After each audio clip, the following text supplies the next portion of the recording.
नमस्कार, स्वागत है आपका। आप देख रहे हैं धर्म, आपके साथ हूं मैं नेहा। दशहरा की आप सभी को ढेर सारी बधाइयां। असत्य पर सत्य की जीत का है ये पर्व। दुर्गा पूजा के रूप में शक्ति पूजा का पर्व दशहरा, और इस पर्व पर हम आपको दिखा रहे हैं भक्ति और आस्था और साथ ही मस्ती की 3 तस्वीरें। एक तरफ जहां पंडालों में भक्त माँ दुर्गा की भक्ति में डूबे हैं, वहीं दूसरी ओर घंटों का इंतजार ही बचा है जब रावण के पुतले में लगाई जाएगी आग और धू धू कर जल उठेगा रावण का पुतला। साथ ही रंग गरबा की मस्ती का, जिसमें डूबा है पूरा का पूरा गुजरात। अश्विन मास के शुक्ल पक्ष की दशमी तिथि को मनाया जाने वाला पर्व है दशहरा। असत्य पर सत्य की विजय के रूप में मनाया जाने वाला पर्व, जब भगवान राम ने किया रावण का वध, और इसीलिए दशहरा को विजयदशमी के नाम से भी जाना जाता है। दशहरा को भगवान राम की विजय के रूप में मनाया जाता है और दुर्गा पूजा के रूप में भी। इन दोनों ही रूपों में यह पर्व शक्ति पूजा का पर्व है।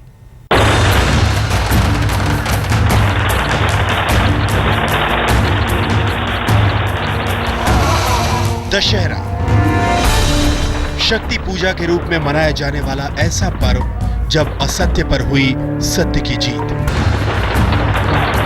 जब हार गया रावण का अहंकार। दशहरा को विजयादशमी के नाम से भी जानते हैं। अश्विन मास के शुक्ल पक्ष की दशमी तिथि को मनाए जाने वाले इस पर्व पर एक तरफ जहां भगवान राम के लंका विजय के प्रतीक के रूप में मनाते हैं, वहीं दुर्गा पूजा के रूप में देवी दुर्गा के 9 दिनों की पूजा के समापन का दिन होता है। बुराई पर अच्छाई की जीत का प्रतीक रावण का पुतला इस दिन समूचे देश में जलाया जाता है। इसी दिन भगवान राम ने राक्षस रावण का वध किया था और माता सीता को उनकी कैद से छुड़ाया था।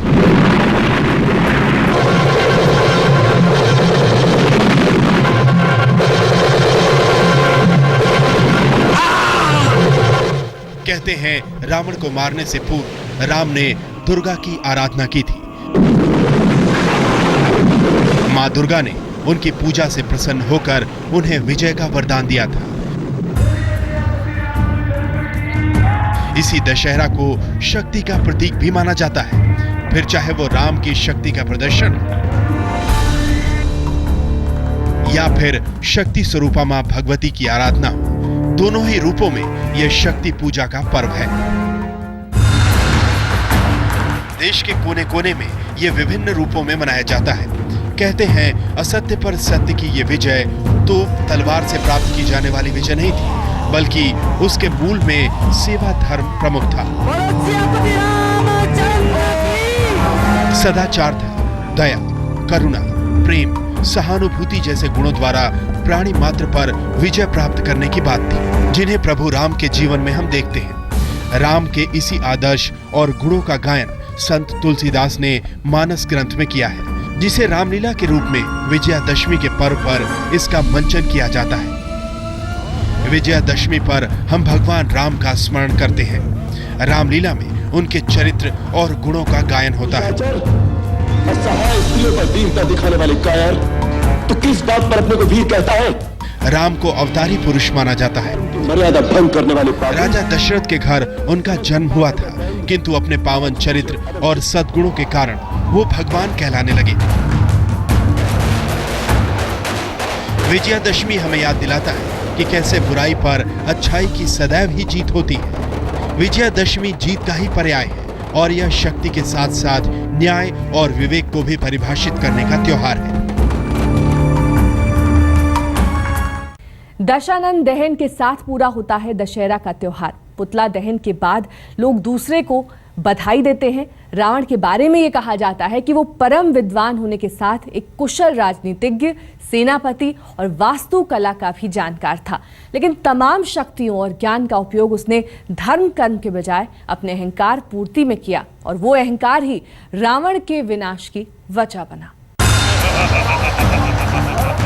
जब रावण के पुतले में लगाई जाती है आग,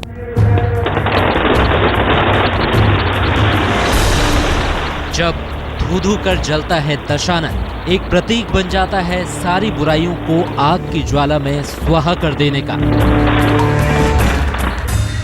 दशानन दहन के साथ पूरा होता है दशहरे का त्योहार। पुतला दहन के बाद लोग एक दूसरे को बधाई देते हैं। मान्यता है कि भगवान श्री राम ने अश्विन शुक्ल पक्ष की 10वीं तिथि को रावण का संहार किया था।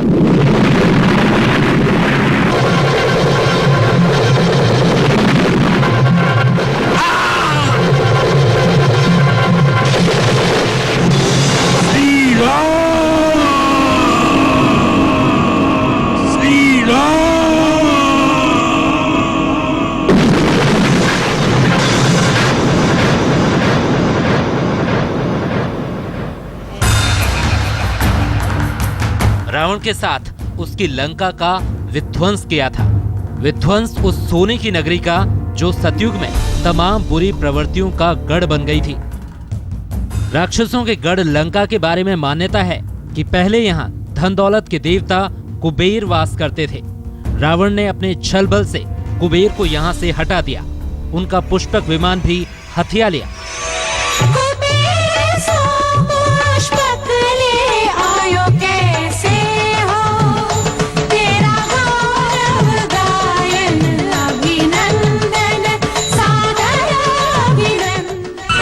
पुष्पक विमान इच्छानुसार छोटा या बड़ा हो जाता था। रावण इस विमान में बैठकर मन की गति से उड़ान भरता था, लेकिन इतनी ताकत मिलते ही रावण अपने पद से और भी भ्रष्ट होता गया। रुको, रुको रावण, रुको।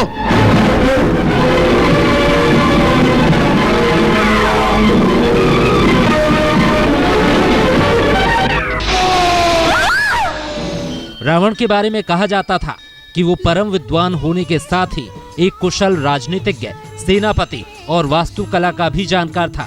इसके साथ वो शिव का परम भक्त था। कहा जाता है कि शिव तांडव स्रोत की रचना रावण ने ही की थी। इसके अलावा अन्य कई तंत्र ग्रंथों की रचना की। कुछ का मानना है कि लाल किताब यानी ज्योतिष का प्राचीन ग्रंथ भी रावण संहिता का अंश है, लेकिन तमाम शक्तियों और ज्ञान का उपयोग उसने कर्म धर्म की बजाय अपने अहंकार पूर्ति में किया।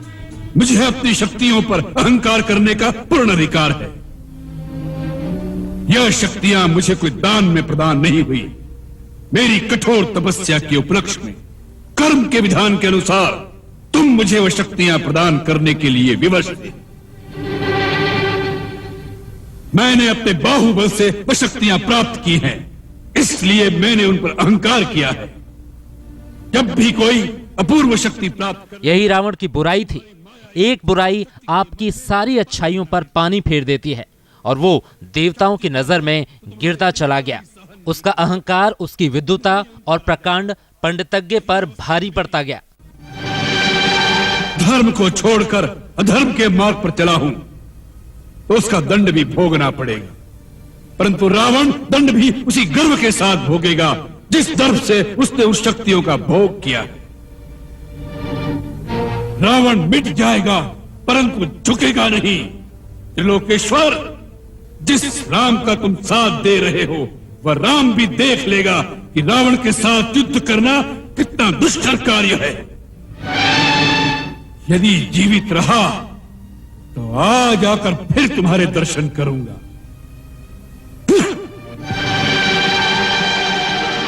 वो अहंकार ही रावण के विनाश की वजह बना। इसी अहंकार में उसने सीता हरण किया, मर्यादा पुरुषोत्तम से युद्ध किया। पत्नी मंदोदरी, भाई विभीषण समझाते रहे, लेकिन रावण को अपने गुनाहों का एहसास नहीं हुआ। तुमने खरदूषण और विराट को मारा, कुंभकर्ण और मेघनाथ को मारा। आज मुझे उन सबका प्रतिशोध लेना है। यदि तुम रणभूमि छोड़कर भाग न गए तो आज मैं उन सबका बैर निकालूंगा।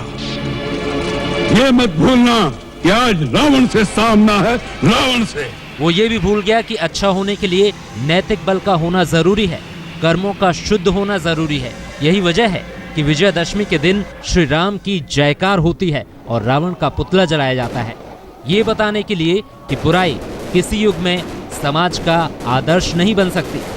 आज तक ब्यूरो।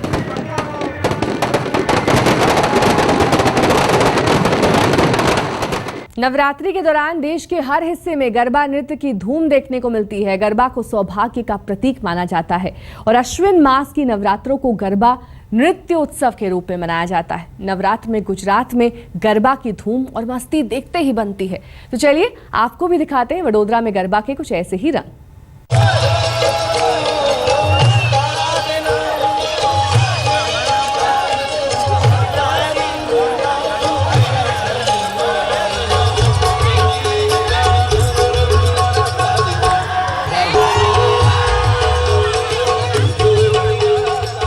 महानवमी के साथ ही नवरात्रि का भव्य समापन होता है।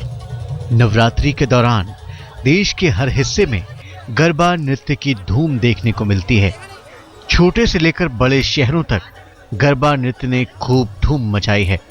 इस लोक नृत्य का मूल उद्गम गुजरात को माना जाता है। जब गरबा नृत्य की परंपरा शुरू हुई तब देवी के निकट छेद वाले घट में दीप ले जाने के क्रम में ये नृत्य होता था। इस प्रकार ये घट दीप गर्भ कहलाता था और धीरे धीरे ये शब्द गरबा बन गया। गरबा को सौभाग्य का प्रतीक माना जाता है और अश्विन मास के नवरात्रों को गरबा नृत्योत्सव के रूप में मनाया जाता है। नवरात्रों की पहली रात्रि को गरबा की स्थापना होती है और फिर उसमें 4 ज्योतियां प्रज्वलित की जाती हैं। नवरात्र में गुजरात में गरबा की धूम और मस्ती देखते ही बनती है, लेकिन गुजरात के वडोदरा शहर में आज भी गरबा के पारंपरिक रंग दिखाई देते हैं। ये एक ऐसा शहर है जो देश में सबसे बड़े गरबा महोत्सव के लिए जाना जाता है, जिसकी हर साल एक अलग थीम होती है। वडोदरा शहर के गरबा में भारतीय संस्कृति का एक अलग ही रूप देखने को मिलता है, जिसमें पारंपरिक संगीत पर ज्यादा जोर दिया जाता है।